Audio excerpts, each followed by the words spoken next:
So if you're in your 20s or early 30s and wondering why you're still breaking out like a teenager, it's because your root drivers haven't changed that much. They've just shifted slightly in which one is actually leading the charge now. Now, in adults over 35, and I'm speaking directly to women here in their 35 to 55 range who make up a big part of this audience, the picture shifts a little. You're no longer in puberty surge, but your hormones are still out of balance. Estrogen and progesterone start to shift in perimenopause. And when they fall out of their normal ratio, your skin can respond the same way a teenager's does. More oil, more clogged pores, more inflammation. On top of that, we're all swimming in synthetic chemicals. And of course, that applies to the younger groups as well. Things like microplastic, personal care products, food packaging that behave like fake estrogens in the body and make the imbalance even worse. And then there's stress. Chronic stress, which of course can also apply to the younger ages, raises cortisol, and cortisol can tell your adrenal glands to make more androgens. That's why so many women in their 30s and 40s are breaking out along the jawline and chin. That pattern almost always traces back to stress hormones. Now, different life stages here, same root. Your hormones are out of balance and your skin is reporting on the problem. Welcome to Vitality Radio, the podcast that helps you make sense of natural supplements and thrive without pharma drugs. I'm Jared St. Clair. I grew up in a health food store and spent over 40 years now figuring out what works and what doesn't, so that you can make confident, informed decisions about nutrition, supplements, and your health. Welcome to Vitality Radio. I'm your host each and every week, twice a week. My name's Jared St. Clair. Today we're talking about acne, and it's not a skin problem. It never really was. Whether you're a teenager who's been breaking out since puberty or an adult who sailed through adolescence just fine and is now looking at your face in your 30s or 40s, wondering what on earth is happening, the answer is the same. Your skin is reporting to you on what's happening inside your body. The liver, the gut, the endocrine system. Today, we're getting into what's actually driving acne from a functional medicine standpoint, what to do about it, and yes, we're going to talk about Accutane because I have some strong opinions and I think you need to hear about them. Now, I've had a lot of success. It's not foolproof. There's a lot of variables, but I've had a lot of success over the years helping teens to adults with acne issues, including a pretty big handful of my own teens. And it is something that is way more achievable than you think. I don't know how many times a year, but it's got to be a dozen or more times a year. People come to me asking specifically, I've tried everything for acne. It's not working. I'm considering Accutane. My teen is miserable. I'm miserable, whatever it is. And I'm hoping this show will give you some hope that there is an option out there. Share with you what they are, the things that I've had success with. It's basically a system that I've recommended for years. I don't know if perfected is the right word, but it's pretty close. We've had some really, really great success with what I'm going to share with you today. All right, so what's actually happening with acne? We're going to get into that for just a moment and different age groups. Acne, of course, is this pilosebaceous unit. It's formed in the pilosebaceous unit in the skin, the hair follicle plus the attached oil gland. When sebum overproduces, when the cell lining and the follicle clogs things up, a bacterium called C. acnes, it's Cutibacterium acnes, but we'll call it C. acnes for short, thrives there, and your immune system fires an inflammatory response. That's the pimple or the zit. The question conventional medicine rarely asks, of course, is why is the sebum overproducing in the first place? Because modern medicine doesn't ask why, it just hammers things down with what I call suppressive medicine. But we're going to talk about the root cause and how to get underneath that, because the answer lives in your hormones, and your hormones live downstream of your liver and your gut. In teenagers, puberty floods the body with androgens, male hormones. They're present in both boys and girls, and those hormones tell the oil glands to ramp up production. That's the starting gun, but the diet pours fuel on the fire. When you eat a lot of sugar, refined carbs, and dairy, your blood sugar spikes, your insulin spikes, and that chain reaction tells your body to produce even more oil and signals your skin cells to start clogging things up. A 2011 study on people whose bodies don't produce normal levels of that insulin-driven hormone found dramatically lower rates of acne. What you eat is directly controlling how oily your skin is, and that's not a small thing. For people in their late teens through mid 30s, it's often a combination of both worlds. The puberty surge may have settled a bit, but the hormonal environment hasn't necessarily stabilized. For young women, this is when PCOS shows up often, a condition where androgen levels stay elevated and oil production stays high. It's also when birth control often enters the picture, which can mask hormonal acne while you're on it and then cause a significant rebound when you come off. For young men, testosterone is still running high through the 20s, and things like whey protein supplements, interestingly enough, and high sugar diets keep IGF-1 elevated well past the teenage years. So one thing that you can consider is if whey protein might be exacerbating it. Now, I'm not necessarily not a fan of whey protein. In fact, I sell a lot of whey protein. I use it myself. I love whey protein if it's a good, high quality form. But there is some indication that the IGF-1 impact of whey protein could be a problem. This is where bone broth protein, like our Rebuild Plus, could potentially come in handy. So at least worth trying maybe for a month to see if whey protein could be a factor for you. And for both men and women at this stage in life where stress, sleep deprivation, fast food, and often multiple rounds of antibiotics start doing real damage to the gut microbiome, which we'll get into in just a moment because it's a huge piece of the puzzle. So if you're in your 20s or early 30s and wondering why you're still breaking out like a teenager, it's because your root drivers haven't changed that much. They've just shifted slightly in which one is actually leading the charge now. Now, in adults over 35, and I'm speaking directly to women here in their 35 to 55 range who make up a big part of this audience, the picture shifts a little. You're no longer in puberty surge, but your hormones are still out of balance. Estrogen and progesterone start to shift in perimenopause, and when they fall out of their normal ratio, your skin can respond the same way a teenager's does. More oil, more clogged pores, more inflammation. On top of that, we're all swimming in synthetic chemicals, and of course, that applies to the younger groups as well.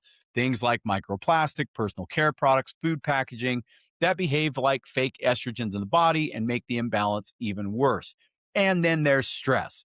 Chronic stress, which of course can also apply to the younger ages, raises cortisol, and cortisol can tell your adrenal glands to make more androgens. That's why so many women in their 30s and 40s are breaking out along the jawline and chin. That pattern almost always traces back to stress hormones. Now, different life stages here, same root. Your hormones are out of balance and your skin is reporting on the problem. So let's start with the clearance and how clearing these things out through the liver play a role in this. Because whenever you're looking at the skin, now we're talking acne today, but whether eczema or psoriasis or any number of skin issues, particularly inflammatory skin issues, we're always looking at the liver and the gut, at least suspecting that something is out of balance in those areas. Because once you understand that hormones are driving this issue with acne specifically, you have to ask why those hormones aren't being cleared effectively. And the answer there is the liver. Your liver is the primary hormone processing organ. Androgens, estrogens, cortisol byproducts, all of it goes through phase 1 and phase 2 liver detoxification to be metabolized, packaged, and eliminated. In the modern world, most people's livers are overburdened. Environmental toxins, medications, food additives, alcohol. The liver is juggling all of it simultaneously. When it can't keep up, excess hormones recirculate. The skin keeps getting the signal to produce more oil. From a functional medicine standpoint, opening that liver clearance pathway is one of the most powerful things you can do for hormonal acne. And virtually no dermatologist will ever bring it up because it's not in their toolkit. The ingredients with the best research for supporting both phase 1 and phase 2 liver detoxification together in my book are as follows. Milk thistle. This milk thistle has something called silymarin, which is a extremely protective phytochemical for proper liver function and detoxification. NAC, N-acetylcysteine, which is a direct glutathione precursor. Selenium, which most Americans are deficient in, and which is an essential cofactor for making glutathione in the first place. Alpha lipoic acid for phase 2 support, and dandelion root for bile production and bile flow. And then lastly, Google, not the search engine, but the Ayurvedic herb, is a resin that supports bile production and flow also, but in different ways than dandelion does. And bile, of course, is one of the primary vehicles the liver uses to carry packaged hormones out of the body. My liver vitality formula has all of these together, and that both phases part, that matters a lot. We can't just support phase one or phase two. It's got to be both. Supporting both of those is what prevents traffic jams and then mobilized toxins getting back into the system where you do not want them. And what about endocrine detoxification? You've heard me talk a lot about that lately. 588 and 589, I believe, are two of the shows I did on this. And we're still working on formalizing or finalizing our protocol because we've had lots of issues with that. But we already have the liver vitality and we have the endo cleanse. And we're going to talk about why endo cleanse matters here because it's a big deal because we have these hormone mimicking chemicals that block up the endocrine system that confuse the body as to what it's supposed to be producing. And when it is producing those things, the message isn't getting through because we have so many blocked receptors at the cellular level. There are 3 compounds that have been found to be by far the most effective for getting rid of these chemicals that are coming from plastics, from any of these endocrine disrupting chemical sources. DIM, D-I-M, is critical from cruciferous vegetables. It helps to shift estrogen metabolism towards the beneficial 2-hydroxy form and away from the problematic metabolites that drive estrogen dominant symptoms. Also, something known as indole 3-carbinol, sometimes referred to as I3C, works upstream of DIM along the same pathway. And one that I think is way under recognized and underutilized is called calcium D-glucarate, which blocks an enzyme called beta-glucuronidase that bad gut bacteria produces to unpackage hormones and toxins your liver already conjugated for elimination, sending them right back into circulation. This is really important to understand, and it's something that I've been educating myself on a lot over the last little bit.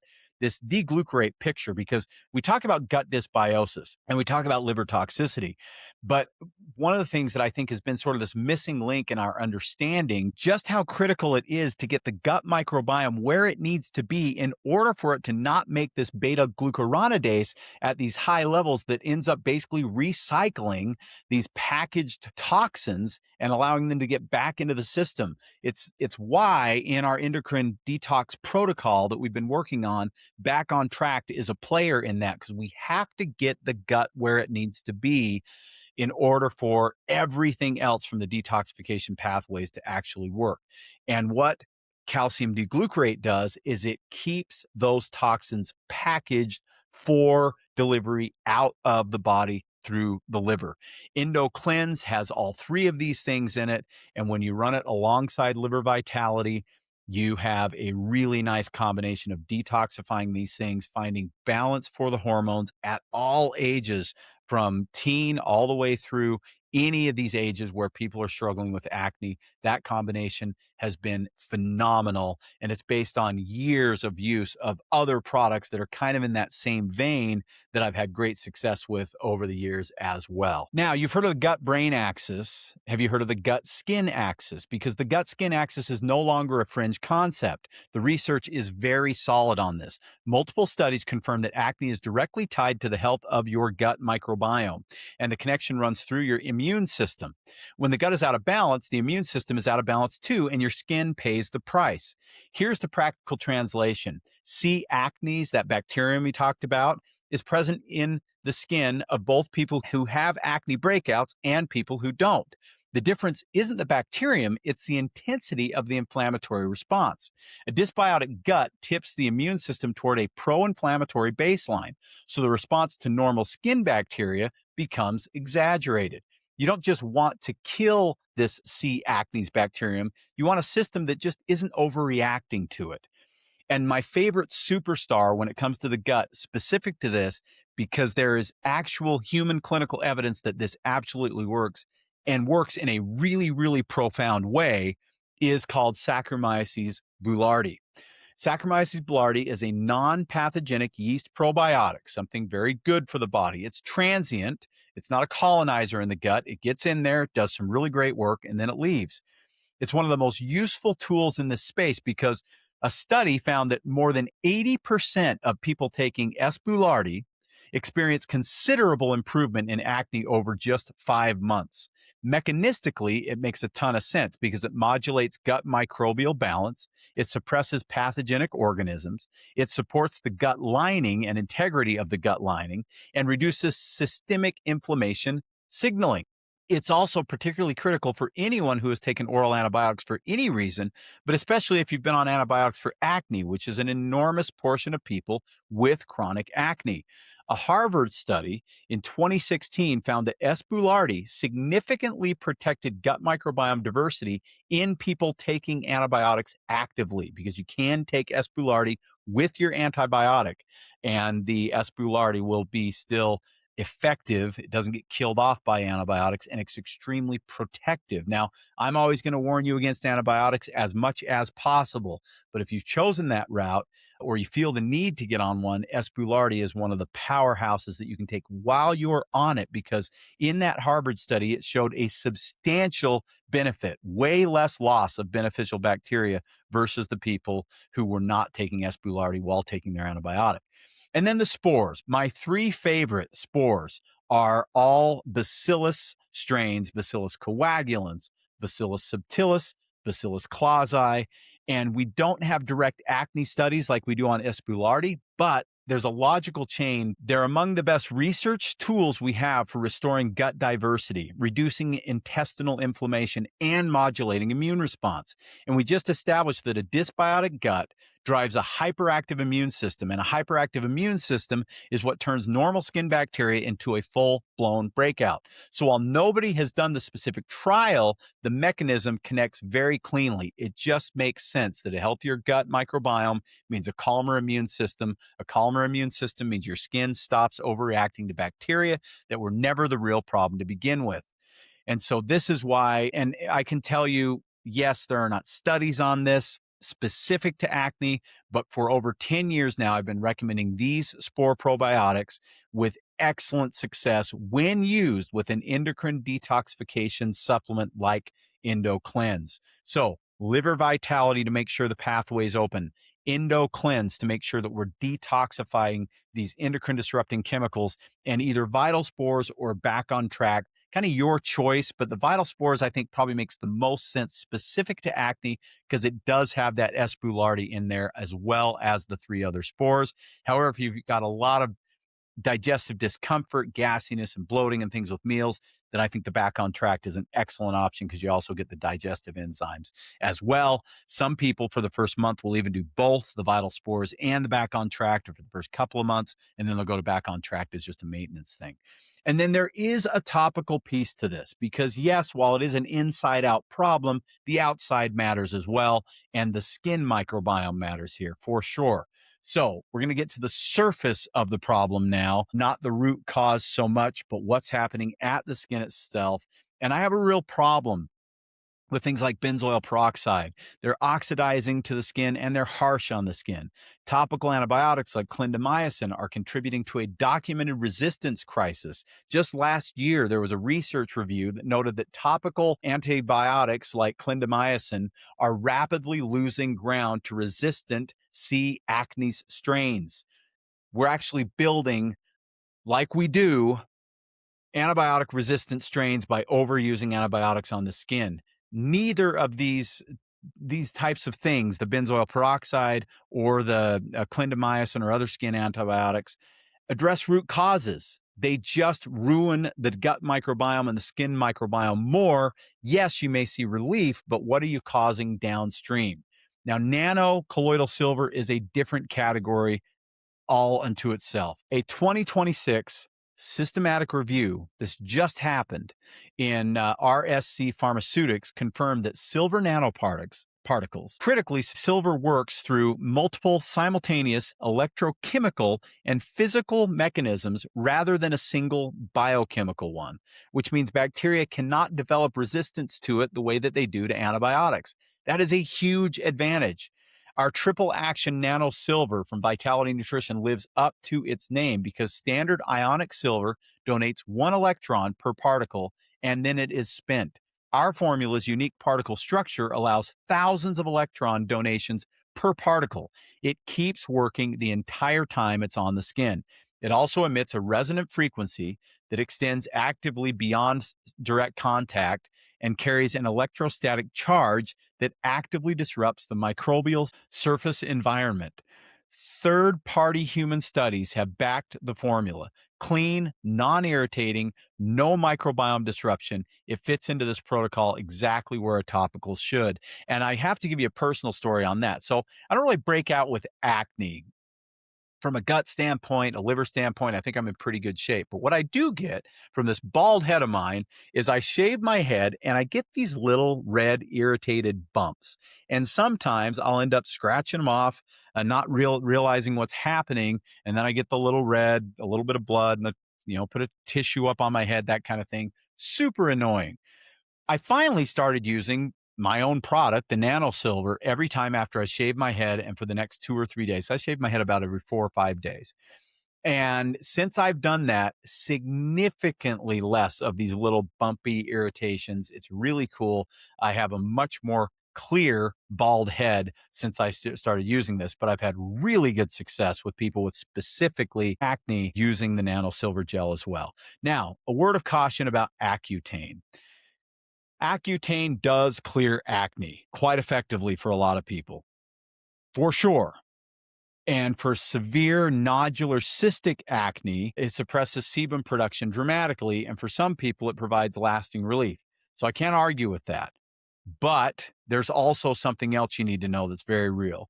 The National Institutes of Health own drug toxicity database documents that liver enzyme can be up as high as 15% more in patients on Accutane. And the mechanism appears to be a direct toxicity to liver cells at higher doses, which is why liver monitoring is required throughout the treatment. This is the same liver you need working well to clear the excess hormones that are driving the acne in the first place. Does this sound familiar? Do I sound like a broken record where the drug actually exacerbates the existing problem? Yeah, I do sound like a broken record because it's just how drugs work a lot of the time. There's also a mental health risk, and this is not a small thing, and it's the scariest thing, if you ask me, specifically when we're talking about teenagers.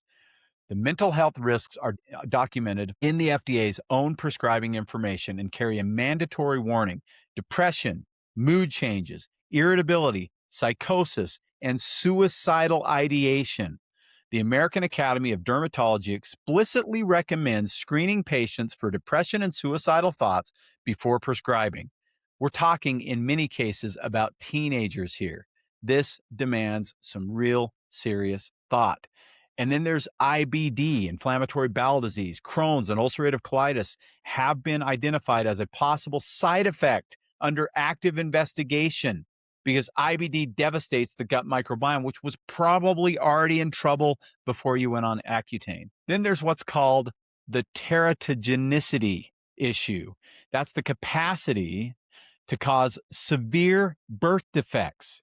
It is so established that any patient of childbearing potential must use 2 simultaneous forms of contraception and submit regular pregnancy tests as part of a mandatory federal risk management program. That is not a footnote. That's a defining characteristic of this drug.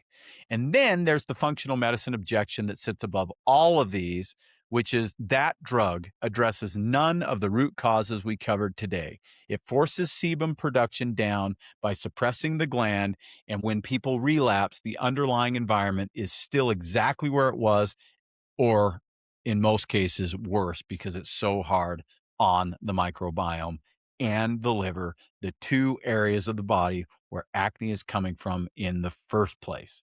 So what do you do with this information? Well, it's really pretty simple. It is not one step. It's not one pill per day. It's not just rubbing a cream or an ointment or a cleanser on your skin. The first thing you do is look at diet. You always look at diet. Refined carbohydrates and sugars create an insulin spike, and an insulin spike creates more sebum, which creates more acne. So we're always looking at that first. But then we're looking at what else? Supporting the liver. As I said, liver vitality is the formula we recommend for that. Supporting the detoxification of the chemical load of the endocrine system through EndoCleanse. Now, the way that you do this, 1 month on liver vitality for most people, 2 months if you feel like your liver may be struggling even more. This would be people who are using a lot of Tylenol, have had any indication that they may have fatty liver or anything like that. You'll want to do at least 2 months of the liver vitality. And then you do it periodically for a month, maybe every 6 months. Do EndoCleanse for at least 2 months, preferably 3. You can do the first month simultaneously with the liver vitality, or even the first 2 months simultaneously with the liver vitality, but go at least 2 months on EndoCleanse, if not 3. Then reevaluate, see where your acne is, see how things are going. If you are a female, see what's happening with your cycle, or I should at least say if you're a menstruating female. And if you are not, if you're a female that's still dealing with a little acne in that perimenopause or menopause range, see what's happening with all those other symptoms: mood, brain fog, weight gain, hot flashes, all those types of things, and evaluate after a few months and see where you're at on that. And be rebuilding the gut through that entire process. Like I said, if you've got a lot of gut discomfort after meals, back on track makes a ton of sense. If not, then utilizing the Vital Spores formula and doing that for a minimum of 3 months at 1 per day is recommended. And then using the intelligent topical support as opposed to the chemical topical support, and that would be the triple action nano silver from Vitality Nutrition. If you give this consistency for 60 to 90 days, this combination, you have a high likelihood of seeing a significant reduction in acne. I've seen it time and time and time again. I highly recommend that you give this a whirl, that you take the challenge and see what it can do, especially if it's going to prevent you from getting on antibiotics or Accutane. I would love to see you do the natural first, at least really give it a shot, because the drugs will always be there, but this could potentially prevent that from ever being needed in the first place. Okay, I hope this was a helpful episode. If you have questions, you can call us 801-292-6662. You can visit us if you're here in Utah. Either our South Ogden location or our Bountiful location are available for you. And you can jump on our website, vitalitynutrition.com. Everything will be linked in the show description. If you haven't joined us on YouTube yet, we are on YouTube. And if you love this show and you want to help spread the word, I would greatly appreciate leaving your reviews on Spotify or Apple, liking, subscribing, and commenting on YouTube, and sharing this show anywhere you can would be extremely helpful for me, and I would greatly appreciate it. My name's Jared St. Clair, and this has been Vitality Radio. Thanks for listening to the Vitality Radio podcast. If this episode helped you, follow the show, share it with someone, and explore trusted education and resources at vitalitynutrition.com. See you next time. Hello, everyone. I hope you enjoyed this week's episode of Vitality Radio. Just a reminder that this podcast is for educational purposes only. This podcast has not been evaluated by the FDA. This podcast is provided with the understanding that the information shared is not intended to diagnose, treat, cure, or prevent any disease. This podcast is not a substitute for professional care by a medical professional. Thank you.